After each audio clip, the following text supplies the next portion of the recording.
Hi, I'm Tyler with Golfkicks, and today we're going to show you how to put in your cleats. You've got a box with 20 cleats inside, whatever color you ordered. Comes with a couple ball markers, a Sharpie for mapping out your traction, and a little 5mm hex driver, and that's what you use to screw them in. So the first and very important thing is you need a flat rubber sole. So I'm looking for flat spots on the sole, rubber, not spongy foam.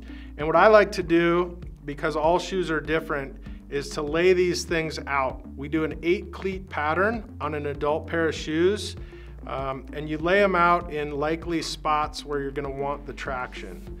So I'm staying within the footprint of the shoe. You don't want them hanging off to the side. And I'll lay them out like this. And then once I've got them where I want them, let's see, this looks pretty good. Move this one over a little bit. Then I can go with the Sharpie and make my marks, and that's where I'm gonna screw them in. If you have the option between like a bump on the sole and a crack, I like to go crack, just cause they dig in better and it gets them started. So let's see, I'll make all my dots. You won't be able to see it that well on the black.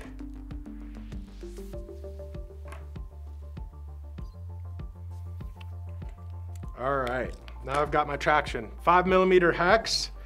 A lot of times it helps to have back pressure. So I'm gonna put my hand inside the shoe and I'll just do one of them here so you can see how it works. These have this metallic core center, so it has kind of a sharp bladed edge. I'm pushing back from inside the shoe with my hand and just kind of taking it slow. You'll feel it start to dig in. And I want it to be nice and flush. So you can even use your fingers, but once it's in there nice and flush, that's what you're looking for to keep them in.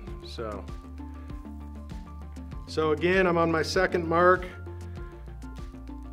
You got to push kind of hard when you begin just to get that first blade going. But once it's in there, 1, 2, 3, it should go deep, and I'm getting it nice and flush with the sole.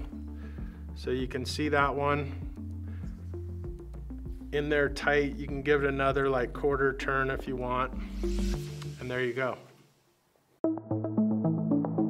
All right, so now you got your pair of shoes done, all golf kicked, spiked up, 8 cleats in. Here's a few of the questions we get. So this set of Tinker 3s you saw has an air bladder. These screws are only 7mm long, so it won't reach the air bladder on the 3s. Some of the new Nikes have a really close to the sole air bladder. Those you don't want to use. Just hit us up with questions anytime, info@golfkicks.com. We've got a great shoe guru, Matt, who will help you out. We get some questions, should I use glue? So glue can help really lock them into the sole, especially if you have a flexible sole like a skate shoe or rainbow flip-flops are an example, Vans are an example. Definitely dab a little shoe goo around it. We like shoe goo because it dries with some flex in it. It doesn't get crispy like super glue would. What else? So it comes with a few extras in the kit. So you'll use 16 on a standard adult shoe install, and you'll have 4 left over. If you mess one up, if you lose one on the course, there are 20 in the box. So again, thanks for trying out Golfkicks. Let us know if you have any questions before you go into a shoe. We've become pretty good at knowing what kind of shoes work, what don't, and we want to be very helpful. See you out there. Be safe on the course. Hit them straight.